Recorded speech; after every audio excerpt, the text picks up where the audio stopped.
Voilà. Figure-toi que mon petit doigt m'a dit que Franck, ici présent, était le descendant d'une grande lignée d'écuyers. Qu'est-ce que j'apprends? Eh oui. Alors, ce qu'il y a de formidable, c'est que l'horreur de la génétique, c'est que moi, je suis allergique aux chevaux. Je suis allergique au cran de cheval, en fait. Ah, bah, donc c'est un drame parce qu'on m'a mis tout de suite. Ça veut dire que tu es obligé de les bâcher avant de faire de l'équitation. Ma sœur a toujours été une très bonne cavalière, etc. Et moi, je suis allergique. Donc, j'arrive près d'un cheval. Et au bout d'un quart d'heure, je triple de volume, je n'ose imaginer, vous voyez ce que ça donne? Nous, non. Eh bien, heureusement... Déjà, quand j'étais mince, je faisais à peu près mon poids actuel. Et donc, vous voyez ce que ça ferait aujourd'hui si je... Mais c'est mon grand déplaisir, comme on dit. Heureusement, ce n'est pas le cas des écuyers du Cadre Noir de Saumur. Merveilleux, le merveilleux. fameux, effectivement, qui sont les représentants d'un patrimoine prestigieux. Ouais. Ils enseignent au sein de l'ENE, c'est l'École nationale d'équitation. Ils enseignent l'équitation made in France, Nathalie, l'équitation à la française qui est inscrite depuis 2011 par l'UNESCO sur la liste du patrimoine culturel immatériel de l'humanité. Et au sein de ce Cadre Noir, uniquement 3 femmes sont écuyères. Voici l'une d'entre elles. Pauline est écuyère dans le temple de l'élégance et de la perfection, le prestigieux Cadre Noir de Saumur. Chaque matin pour la jeune femme, c'est le même rituel. Elle fait un tour des écuries pour vérifier si ses chevaux se portent bien. On crée une certaine complicité avec le cheval et on n'est pas là non plus juste pour le monter. Et même à cheval, on essaye de créer cette complicité qui commence dès à pied. Être écuyer du Cadre Noir, c'est aussi s'imposer un rythme strict avec plusieurs entraînements par jour. Aujourd'hui, Pauline se focalise sur la pratique du dressage sous l'œil exigeant de Fabien Godel, le maître écuyer du Cadre Noir. Pas plus la tête à gauche. Attention, la reine droite. L'échauffement, c'est vraiment quelque chose qui est très très important pour nous. Pour d'une part la mise en route musculaire et d'autre part la mise en route psychologique. Parce qu'eux n'ont pas toujours les mêmes projets que nous à ce moment-là. Sur le terrain de la carrière d'honneur, Pauline et sa jument forment un duo indissociable et harmonieux, à la recherche du mouvement le plus esthétique possible. Faut que ça paraisse facile. Effacer le travail par le travail. Un credo comme une marque de fabrique du savoir-faire estampillé Cadre Noir. Ici, peut-être plus que les cavaliers, les véritables stars, ce sont les chevaux. Essayer de faire chaque mouvement le plus parfaitement possible, tout en respectant donc, cette idée de tradition d'équitation à la française. Donc essayer de paraître un peu inaperçu sur le cheval, il faut que ça paraisse facile et il faut qu'on voit le cheval et pas le cavalier. Au départ, Pauline s'était destinée à devenir professeure de sport. Finalement, sa passion pour les chevaux l'aura rattrapée. Mais même ici, au Cadre Noir, l'enseignement n'est jamais très loin. C'est d'ailleurs une des missions de chaque écuyer. Voilà, là elle est bien, très bien dans l'attitude. Et aujourd'hui dans le manège, c'est Audrey, une jeune cavalière belge qui est venue s'entraîner sous les ordres de Pauline. Un travail de perfectionnement qui dure depuis un peu plus de 6 mois. Pour moi, c'est une des meilleures écoles du monde, voire peut-être la meilleure.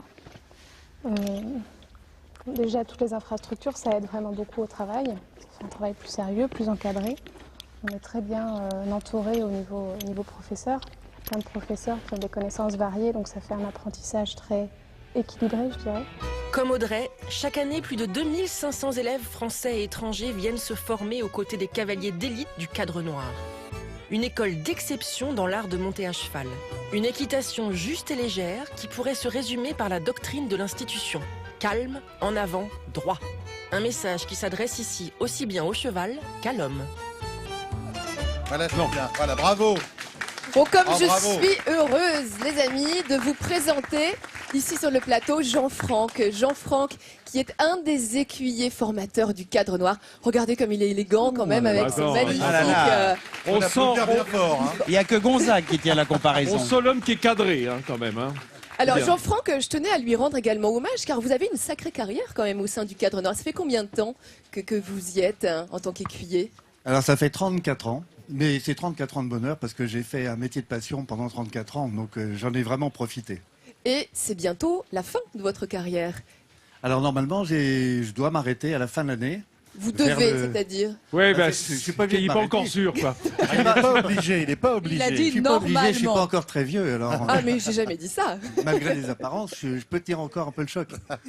Et alors justement, votre métier consiste en deux choses, c'est-à-dire que vous êtes à la fois formateur. Est-ce que vous avez formé les jeunes femmes, justement, les écuyères, les femmes du cadre noir? Vous les avez déjà eues en tant Je qu'élèves? les ai eus en tant qu'élève, mais il y a quelques années de ça. Oui. Parce que ça fait déjà au moins 10 ans qu'elles sont à l'école, un peu plus D'accord. de 10 ans, quelques-unes. Et je les ai eues comme élèves instructeurs en pédagogie, en mise en scène, en dressage, sur les disciplines techniques. Alors là, justement, on vous voit en tant que monter un cheval avec une élégance, une prestance qui est vraiment propre au cadre noir de Saumur. Est-ce qu'il y a un cheval qui vous a marqué dans votre carrière au sein du cadre noir? Qui vous aurait marqué avec son sabot, même. Ça, c'est arrivé. Un qui m'a marqué avec le sabot, c'était un cheval qui s'appelait Jocelyn, qui On s'en m'a souvient, qui m'a tiré par un étrier là où j'étais par terre, et qui s'est débarrassé de moi en me donnant des coups de pied. Donc ça, c'était pas un très très bon souvenir. De Son petit caractère, hein. Oui, quand même. Non, et puis j'ai eu un très bon cheval qui était très compliqué parce qu'il avait un sale caractère et qu'il était rétif comme tout.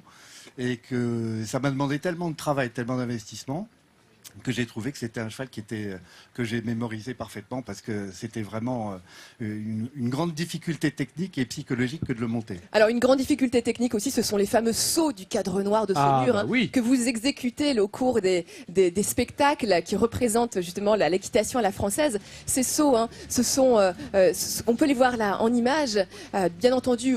On ne les exécute que lorsque le cheval est échauffé, parce que ça demande vraiment une technicité et puis une préparation du cheval. Alors il y a, là c'est la cabriole que l'on vient de voir, c'est les pattes antérieures et les jambes antérieures et les jambes postérieures qui se lèvent en même temps. Il y a également la croupade et puis la courbette. Ce sont des sauts extrêmement difficiles et les femmes ne les pratiquent pas au sein du cadre noir. Pourquoi, Jean-Franck ? C'est quand même une équitation qui est un petit peu virile. Alors ça, par rapport au public, je ne sais pas si le public attend vraiment ça des femmes, mais par contre techniquement, elles sont capables de le faire. Et il y a déjà quelques femmes qui ont monté la reprise des sauteurs et qui sont passées totalement inaperçues. Mais je veux dire, c'est quand même une équitation un peu guerrière. C'est pas très bien. Moi j'ai ma femme qui est très prime sautière. Elle pratique la cabriole. Mais sans cheval, dans la pelouse, comme ça. On la lâche parfois dans la nature. J'ai une petite question à poser parce que on voit aussi, on nous parle aussi de l'équitation espagnole ou de l'équitation autrichienne, qui doivent, à mon avis, avoir la même origine. Et qu'est-ce qui différencie l'équitation typiquement française de ces écoles autrichiennes ou espagnoles? Comment on pourrait les différencier? En fait, elles se différencient par les chevaux qu'on monte. C'est-à-dire que les chevaux ne sont pas les mêmes. Vous avez des Puras espagnols pour les Espagnols, vous avez des chevaux portugais pour l'école portugaise, vous avez des chevaux, des Lipizzans pour l'école de Vienne. Ça, c'est la première chose. C'est passionnant. Parce que... La technique est la même. D'accord. La particularité qu'on a à Saumur, c'est que nous, on pratique la compétition en même temps. Donc, on garde les traditions équestres. On est l'académie équestre. Bien sûr. Et en même temps, on enrichit ça de l'évolution technique liée à l'évolution de la compétition. Bien. Merci Jean-Franck. Merci en tout cas. Et on espère vous revoir encore dans des spectacles du cadre noir de Saumur. Merci. Merci Hélène. Ça va, merci Jean-Franck. Alors effectivement, c'est... Oui Denis, tu t'es reparti là? Je craignais pour Franck, je me disais... C'est jamais pas de crin de cheval Non, ça va. Tu n'es pas allergique Non, mais quand j'ai un petit problème ou que je veux faire vraiment une balade, je prends un petit antihistaminique. Et ça ou une mobilette. Très bien. Voilà. Très bien. Mais par contre, il faut un cheval assez solide.